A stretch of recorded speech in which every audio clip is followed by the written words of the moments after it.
Hello students, स्वागत है आपका शिवम इंस्टीट्यूट ऑफ साइंस में। आज हमारा टॉपिक रहेगा वांट ऑफ फैक्टर। अभी तक हमने क्या डिस्कस किया था? अभी तक हमने डिस्कस किया था कोलिगेटिव प्रॉपर्टीज के बारे में। कोलिगेटिव प्रॉपर्टीज क्या होती हैं? Properties of dilute solution which depends on properties of dilute solutions which depends upon number of moles of solute only। जो सॉल्यूट के नंबर ऑफ मोल्स पे डिपेंड करती है। किसी भी प्रॉपर्टी को हम कोलिगेटिव प्रॉपर्टी पता है कैसे प्रूव करते हैं? उस प्रॉपर्टीज के फॉर्मूले को सॉल्यूट के नंबर ऑफ मोल्स के डायरेक्टली प्रोपोर्शनल ले आए। यानी हम ऐसे लिख सकते हैं colligative properties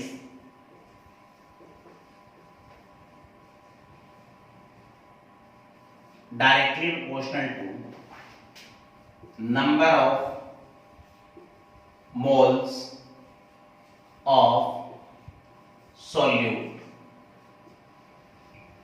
normal molecular mass क्या है? नॉर्मल मॉलिक्यूलर मास, जैसे बच्चों आपने देखा था कोई फॉर्मूला दे दिया जाए, मॉलिक्यूल दे दिया जाए, उसमें जितने भी कांस्टिट्यूएंट एटम्स हैं उनके एटॉमिक मास को ऐड कर लें तो वो क्या बन जाता है? नॉर्मल मॉलिक्यूलर मास। जैसे मैं एग्जांपल लेता हूं CH3COOH, इसका नॉर्मल मॉलिक्यूलर मास कैसे निकालें? इसमें जितने भी कांस्टिट्यूएंट एटम्स हैं सभी के एटॉमिक मास को क्या कर लें? ऐड कर लें। यानी ऐसे लिख दूं normal molecular mass of acetic acid, atomic mass of carbon multiplied to plus atomic mass of hydrogen multiplied for atomic mass of oxygen multiplied। यानी ऐसे रहेगा 12 into 2 plus 1 into 4 plus 16 into 2। यानी कुल मिलाकर के कितना हो जाएगा आपके पास? 32 और 4 36 और 24 60। यानी 60 AMU क्या आ गया इसका? नॉर्मल मॉलिक्यूलर मास। सिमिलरली जैसे मैंने KCl लिया तो बताएंगे आप KCl का नॉर्मल मॉलिक्यूलर मास क्या आएगा? Normal molecular mass of KCl इसका आएगा 39 प्लस में 35.5 यानी 74.5 AMU। अब बात करते हैं एबनॉर्मल। इंपॉर्टेंट है ये, छोटी डेफिनेशन है, काफी इफेक्टिव है। Abnormal molecular mass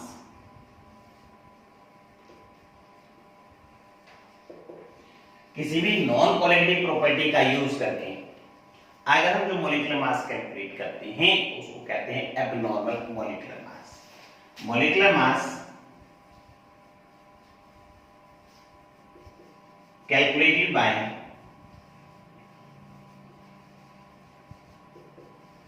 using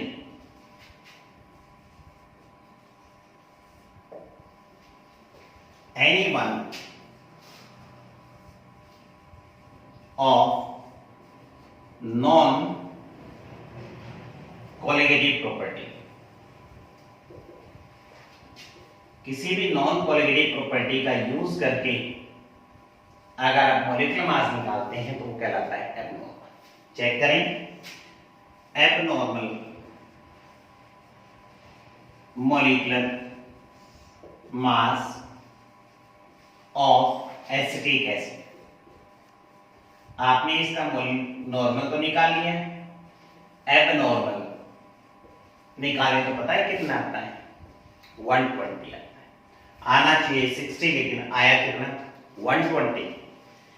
abnormal molar mass of KCl 37.25। क्या हमारा ये मोलिकुलर मास सही आया? नहीं, गलत आया है। अब देखते हैं कि इसके पीछे कारण क्या है कि हमारा मोलिकुलर मास एसिटिक एसिड का 60 आना चाहिए, कोलिगेटिव प्रॉपर्टी का यूज करते 120 आता है, KCl का 74.5 आना चाहिए, आता कितना है 37.25 आता है, यानी सही नहीं है। देखते हैं इसके पीछे कारण क्या है। Cause of abnormality in molecular mass।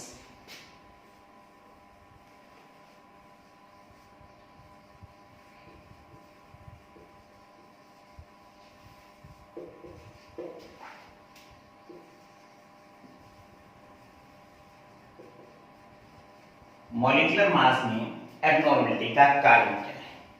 पहला कारण, नो सॉल्यूशन इज आइडियल। पहली बात, कोई भी सॉल्यूशन आइडियल नहीं है। अभी याद है मैंने क्या लिखा था? ये लिखा था colligative property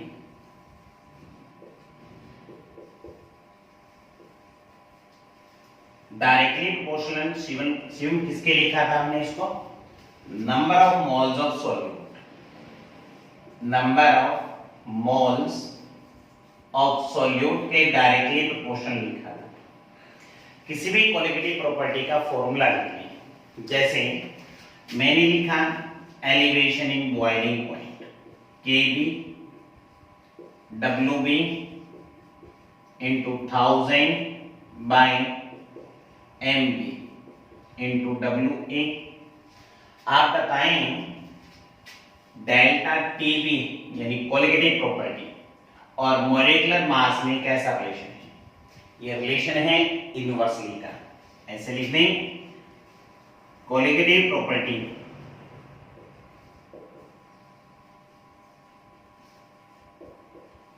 is inversely proportional to molar mass of solute। यही है। तो दूसरा कारण चेक करते हैं। जैसे मैंने बात की KCl की, KCl आप सभी को पता है कौन सी स्टेज में होता है? सॉलिड में होता है। अब इसके अंदर अगर हम पानी ऐड कर दें तो पता है क्या होगा? ये डिसोसिएट हो जाएगा। क्या देगा आपको? K पॉजिटिव और Cl नेगेटिव। पानी डालने से पहले कितने मोल थे? 1। पानी डालने के बाद मोल कितने हुए? 2। यानी सॉल्यूशन बनने से पहले 1 मोल, सॉल्यूशन बनने के बाद 2 मोल। मोल बढ़े हैं तो ऊपर रिलेशन दे रखा है। क्या रिलेशन है? कोलिगेटिव प्रॉपर्टी मोल्स के डायरेक्टली प्रोपोर्शनल। अगर मोल बढ़ेंगे तो कोलिगेटिव प्रॉपर्टी बढ़ेगी, और कोलिगेटिव प्रॉपर्टी बढ़ेगी तो मोलर मास घटेगा। दोबारा देखें, कितने मोल है? 1, बने कितने मोल? 2। मोल कैसे होगी? डबल। तो कोलिगेटिव प्रॉपर्टी की वैल्यू भी कैसी हुई? डबल हो गई। तो मोलिकुलर मास कितना हो गया? हाफ हो गया। इसलिए आप चेक कर लें, मैंने KCl का मोलर मास जो लिखा था वो कितना लिखा था? 74.5। एबनॉर्मल कितना था? एबनॉर्मल मोलर मास जो मैंने निकाला था वो बताया था आपको 37.25। देख लीजिए बिल्कुल एग्जैक्टली कैसा आया है? हाफ आया। क्यों आया हाफ? क्योंकि सॉल्यूट ने सॉल्यूशन बनाते वक्त क्या कर दिया? डिसोसिएशन कर दिया। यानी दूसरा कारण क्या है? Solute undergoes dissociation when dissolved in a particular solvent. चलो बच्चों एक फॉर्मूला हो गया, एक बताओगे मैंने क्या लिया, Na3PO4 लिया। आप बता सकते हो इसका मोलर मास कितना आना चाहिए, इसका नॉर्मल मोलर मास m है, आप बताओगे अब नॉर्मल कितना आएगा। जैसे ही मैं इसको पानी में डालता हूं तो पता है क्या होगा, डिसोसिएट हो जाएगा। इक्वेशन बैलेंस कर दें, यहां 3 लगा देते हैं। क्या है इक्वेशन, सॉल्यूशन बनने से पहले मोल कितने हैं 1, सॉल्यूशन बनने के बाद कितने हुए 4।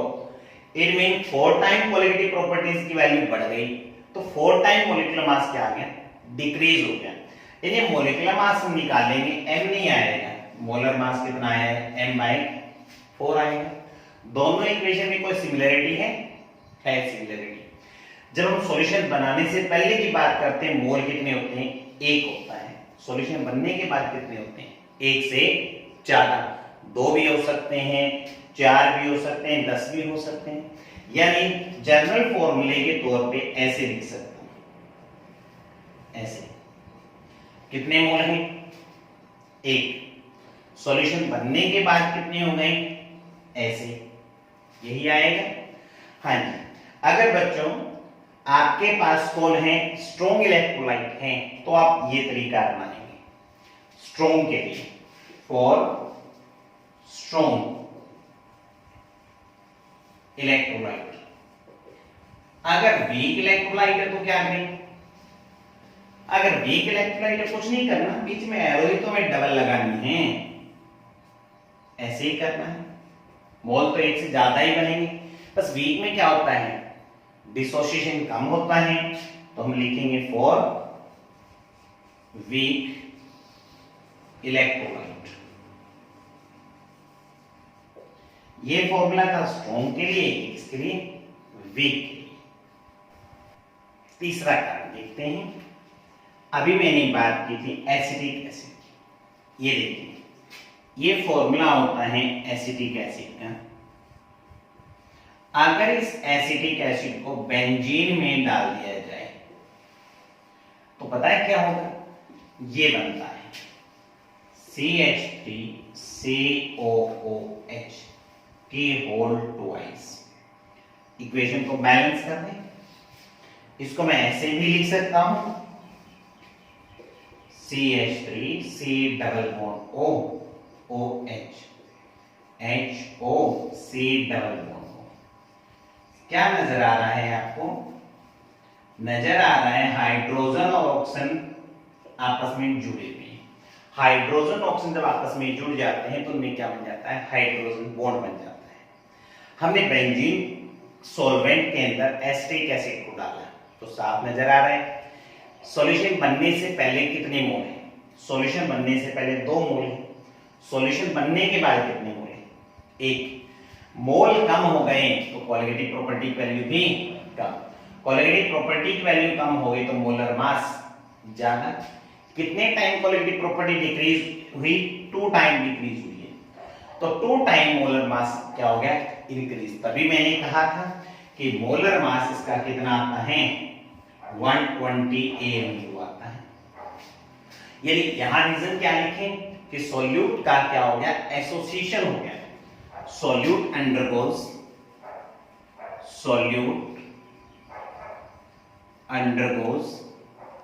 association when dissolved in particular solvent।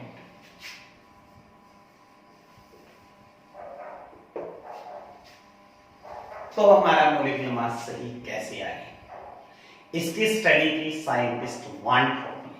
किसने स्टडी की, वान थॉप ने, और अपने ही नाम से एक फैक्टर जोड़ा जिसका नाम था वान थॉप फैक्टर। तो डिस्कस करते हैं वान थॉप फैक्टर के बारे में। वान फैक्टर आई से दिखाते हैं, क्या होता है? Observe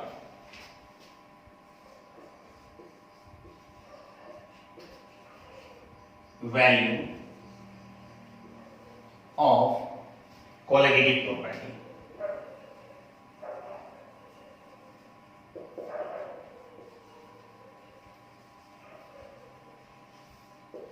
to the calculated value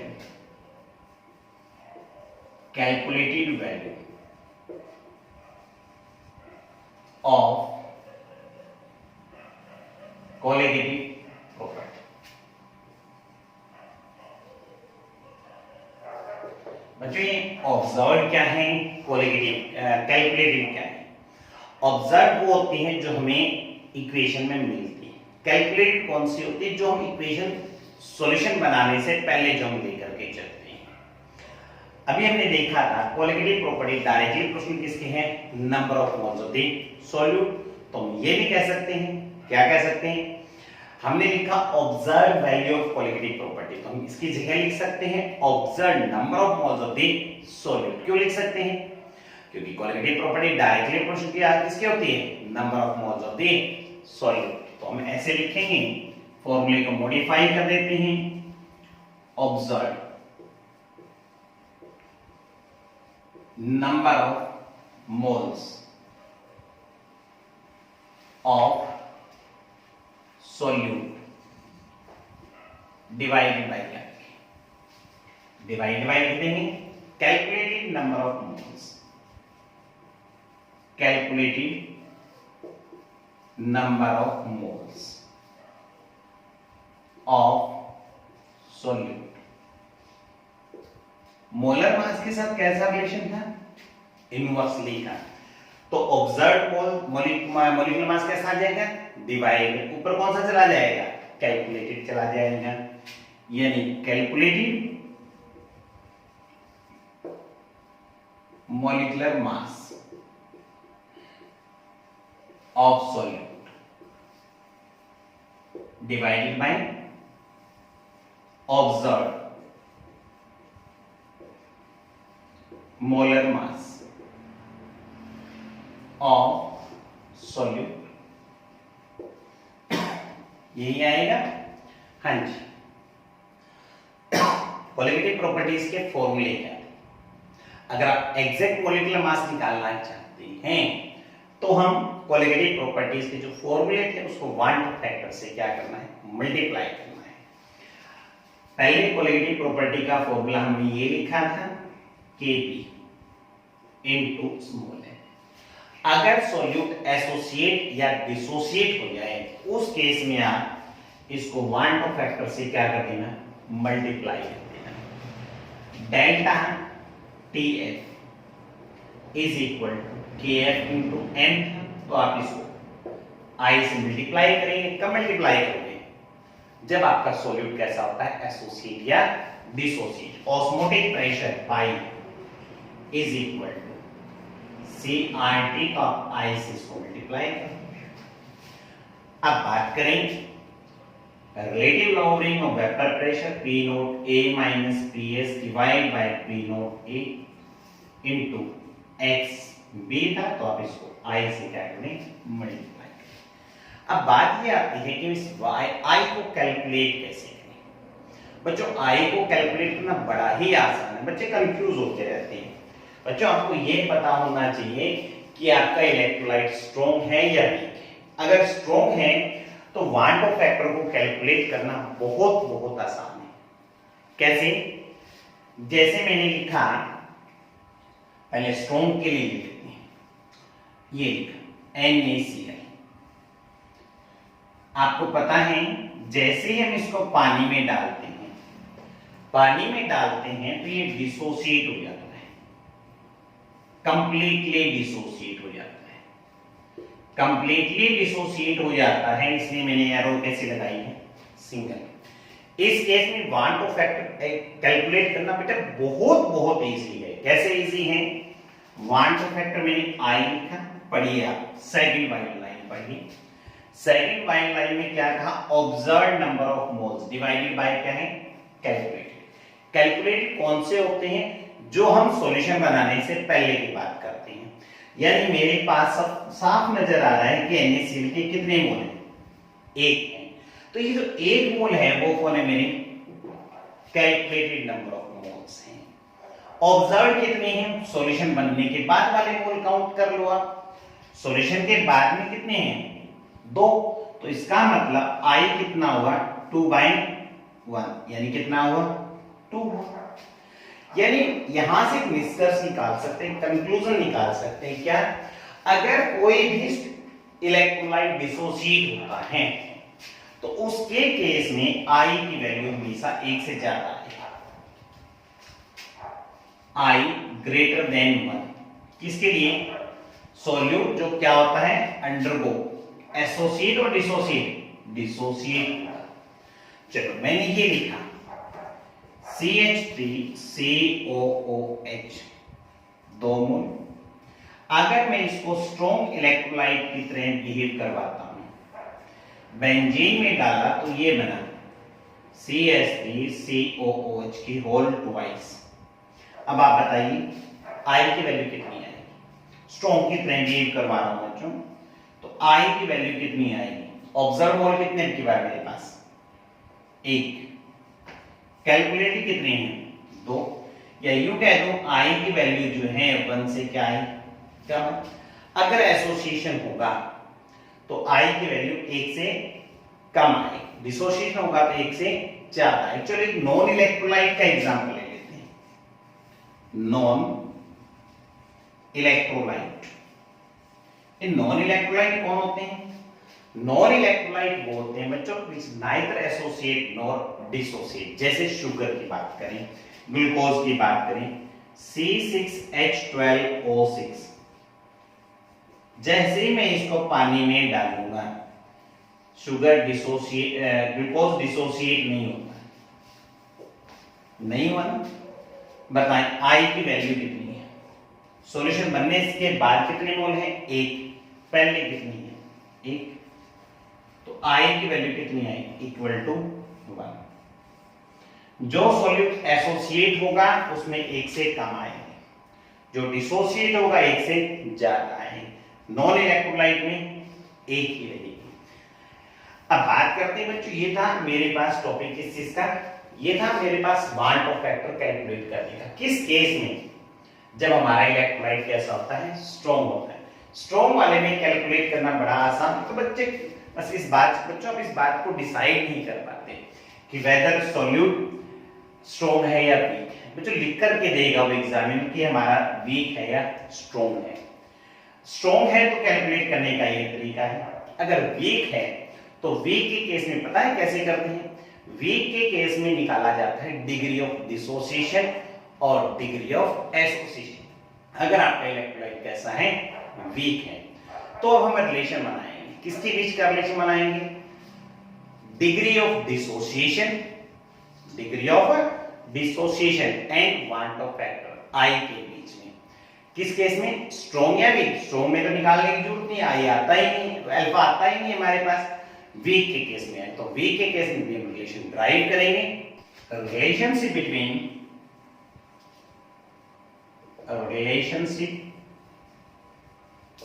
between degree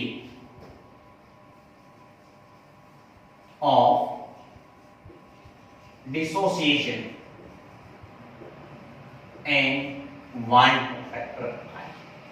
पहले बात करते हैं डिग्री ऑफ डिसोसिएशन की। डिग्री ऑफ डिसोसिएशन जिसको हम दिखा रहे हैं अल्फा से। Alpha is the ratio of number of moles dissociated to the total number of moles taken. Number of moles dissociated divided by total number of moles taken, cross multiply कर दीजिए। अगर cross multiply करते हैं तो हमें पता लग जाएगा कितने मोल डिसोसिएट हुए, number of moles dissociated, alpha into total number of moles taken, total number of moles taken. मान लेते हैं let total number of moles taken, कितने मानूं मैं, 1 मानूं, तो बताएंगे आपके नंबर ऑफ मोल्स डिसोसिएट कितने हुए, नंबर ऑफ मोल्स डिसोसिएटेड हमारे पास हो जाएंगे अल्फा। आगे का टॉपिक एक बार समझने के लिए देखते हैं, बहुत इंपॉर्टेंट है बेटा। न्यूमेरिकल सीबीएसई बोर्ड में इस टॉपिक के न्यूमेरिकल काफी आते हैं। पहले मैं स्ट्रॉन्ग वाला फॉर्मूला ले रहा हूं, फिर मैं वीक के ऊपर अप्लाई करूंगा। मैंने ये लिखा स्ट्रॉन्ग में KCl एक्वस, क्या बनाया था बच्चों मैंने, K पॉजिटिव और Cl नेगेटिव। हाँ जी, ये लिखा था Na3PO4 aqueous Na positive PO4 3 negative, balance कर दी हूं। अब आप बताइए इन तीनों से, दोनों एग्जांपल से कंक्लूजन निकालते हैं। आप कितने मोल लेके चल रहे हैं, एक। कितने मोल लेके चल रहे हैं, एक। वो मोल किसके फॉर्म में प्रेजेंट है, रिएक्टेंट के फॉर्म में प्रेजेंट है या प्रोडक्ट के फॉर्म में।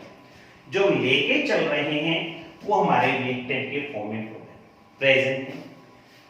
अब प्रोडक्ट की फॉर्म में कितने मोल है, क्योंकि रिएक्शन में एरो सिंगल लगाई है, सिंगल लगाने का मतलब सारे के सारे मोल डिसोसिएट हो गए हैं, यानी मेरे पास कितने मोल बने हैं, 2। इसके टूटे कितने मोल, 1। बने कितने इसके, 2।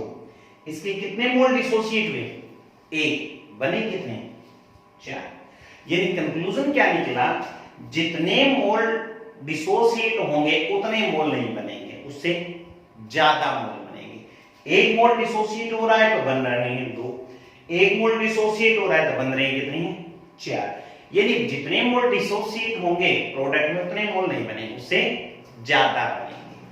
अब मैं ये फॉर्मूला अप्लाई करने जा रहा हूं वीक इलेक्ट्रोलाइट के लिए। ये लिखा मैंने, वीक है बच्चों, तभी मैं एरो कैसी लगा रहा हूं, डबल लगा रहा हूं। डबल एरो लगाने का मतलब क्या है, दोनों में इक्विलिब्रियम आएगा। दोनों में इक्विलिब्रियम आने का मतलब क्या है शिवम, क्या सारे सॉल्यूट के मोल प्रोडक्ट में कन्वर्ट होंगे। हमने पढ़ा था +1 में, क्या पढ़ा था कि इक्विलिब्रियम वाली रिएक्शन तो कंप्लीट ही नहीं होती, और कंप्लीट नहीं होने का मतलब यह है कि इक्विलिब्रियम पे कुछ अमाउंट हमारे सॉल्यूट के रिएक्टेंट में रहेगी, कुछ अमाउंट हमारे किसमें रहेगी, प्रोडक्ट में रहेगी। इनिशियली का मतलब जब हमने रिएक्शन स्टार्ट की, वो हमारे कौन से मोल कहलाते हैं, कैलकुलेटेड। मैंने कितने कैलकुलेटेड मोल लिए हैं, 1 लिख दिया। ये 1 मोल किसके फॉर्म में प्रेजेंट है, सॉल्यूट के मोल हमारे रिएक्टेंट के फॉर्म में प्रेजेंट है, प्रोडक्ट के फॉर्म में नहीं है। जब नेहा जी हमारे पास इक्विलिब्रियम आया, इक्विलिब्रियम पे बताइए क्या हुआ, इक्विलिब्रियम पे कुछ मोल टूट गए। कितने मोल टूट गए, अल्फा, तो बचे कितने, अब लेके कितने चले गए, 1। डिसोसिएट कितने हो गए, अल्फा, तो बचे कितने, 1 माइनस अल्फा। शिवम के पास 10 रुपए थे, 3 रुपए की टॉफी खा ली, तो कितने रुपए बचे, 7। कैसे बचे, 10 में से 3 हमने क्या कर दी, माइनस कर दी। अब बात करते हैं प्रोडक्ट साइड की। इन दोनों को देखें ध्यान से, एक एक मोल डिसोसिएट हो रहे हैं तो बन रहे हैं 2 मोल 4 मोल, यानी हमारे मोल डिसोसिएट कितने हुए हैं, अल्फा। तो क्या हमारे अल्फा मोल बनेंगे, अल्फा से कम या ज्यादा, अल्फा से ज्यादा। ज्यादा कितने ज्यादा, n टाइम बनेंगे यानी n अल्फा बन गए। इक्विलिब्रियम के ऊपर हमारा सॉल्यूट रिएक्टेंट में भी प्रेजेंट है और प्रोडक्ट में भी प्रेजेंट है, यानी अब ऑब्जर्व्ड मोल कितने आए, observed number of moles of solute, solute के ऑब्जर्व्ड मोल कितने हैं, वो किसके फॉर्म में प्रेजेंट है, रिएक्टेंट के फॉर्म में भी और प्रोडक्ट के फॉर्म में, तो दोनों को ऐड कर लेंगे 1 माइनस अल्फा प्लस में n अल्फा। तो ये आ गए हमारे observed number of moles. Calculated कितने थे, 1। तो I का फॉर्मूला क्या आना था, I का था observed number of moles to the calculated number of moles.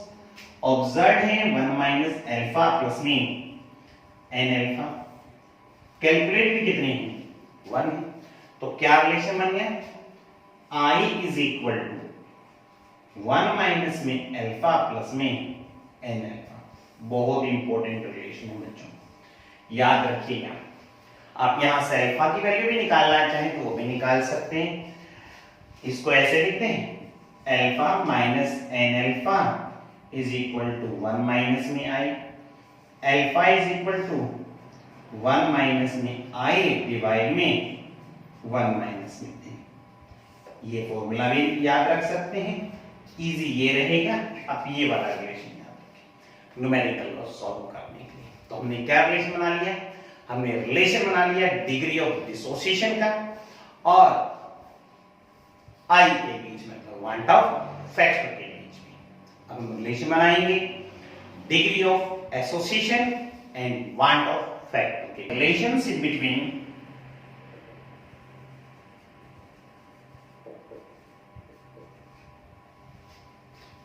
degree of association,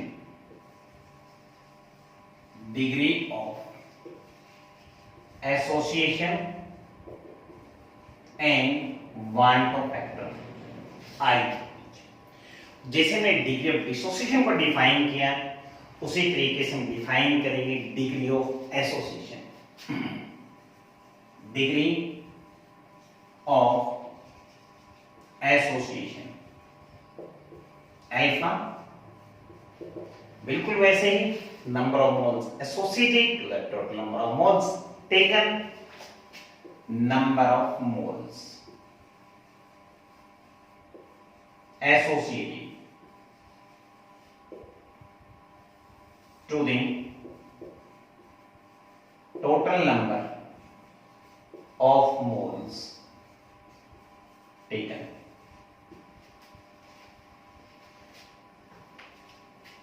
cross multiply कर दें, number of moles associated is equal to क्या है, alpha into total number of moles taken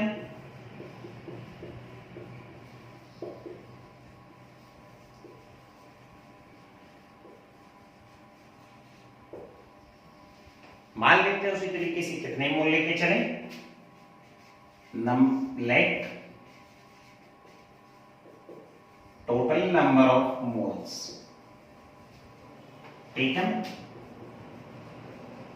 कितने मान लें 1, तो नंबर ऑफ मोल्स एसोसिएट कितने होंगे, number of moles associated is equal to alpha. Association वाली इक्वेशन याद है आपको, हम लेके चल रहे थे 2 मोल, बन कितने रहे थे 1, यानी एसोसिएशन में मोल लेके चलेंगे हमारे पास 1 से ज्यादा, बनेंगे कितने, हमेशा 1 से कम बनेंगे। एसोसिएशन के लिए जनरल इक्वेशन ये लिख दें, लेके कितने मोल चल रहे हैं n, बनेंगे कितने 1। इनिशियली यानी जो हम कैलकुलेटेड नंबर ऑफ मोल्स ले रहे हैं वो 1 है, प्रोडक्ट की फॉर्म में कितनी है 0। एट इक्विलिब्रियम कितना आएगा बताएं आप। अगर इक्विलिब्रियम की बात करें तो अल्फा मोल एसोसिएट हो गए, अगर अल्फा मोल एसोसिएट हो जाते हैं तो बचेंगे कितने? 1 माइनस अल्फा बनेंगे कितने बनेंगे? एक बनेंगे, एक से ज्यादा बनेंगे या एक से कम बनेंगे? पीछे वाली ये इक्वेशन पे ध्यान दें बच्चों, KCl स्ट्रॉन्ग था, K पॉजिटिव Cl नेगेटिव, कितने मोल डिसोसिएट हुए? एक बने, कितने? एक से ज्यादा, इसलिए लिखा हमने N अल्फा। या एसोसिएट हो रहे हैं, बनेंगे एक से कम, कम बनेंगे तो L से क्या कर देंगे? डिवाइड कर देंगे, यानी अल्फा बाय N। इक्विलिब्रियम पे हमारे पास कुछ मोल रिएक्टेंट के फॉर्म में प्रेजेंट है, कुछ मोल प्रोडक्ट के फॉर्म में है, तो दोनों को ऐड कर लेंगे तो हमें पता लग जाएगा observed number of moles. Observed number of moles of solute कितने आ गए? 1 माइनस में अल्फा प्लस में अल्फा बाय I का फॉर्मूला क्या था? I का फॉर्मूला था observed number of moles divide by calculated. Observe कितने हैं? 1 माइनस अल्फा प्लस में अल्फा बाय n। कैलकुलेट कितने हैं? 1, तो I की वैल्यू कितनी आ गई? रिलेशन तैयार हो गया, 1 माइनस में अल्फा प्लस में अल्फा बाय। आज हमने क्या कर लिया? आज हमने टॉपिक में डिस्कस कर लिया वांट ऑफ फैक्टर के बारे में डिस्कस किया। स्ट्रॉन्ग इलेक्ट्रोलाइट के लिए और वीक इलेक्ट्रोलाइट के लिए कैसे आई निकालते हैं। वीक वाले में अल्फा की रिक्वायरमेंट रहती है, स्ट्रॉन्ग में अल्फा की रिक्वायरमेंट नहीं रहती है।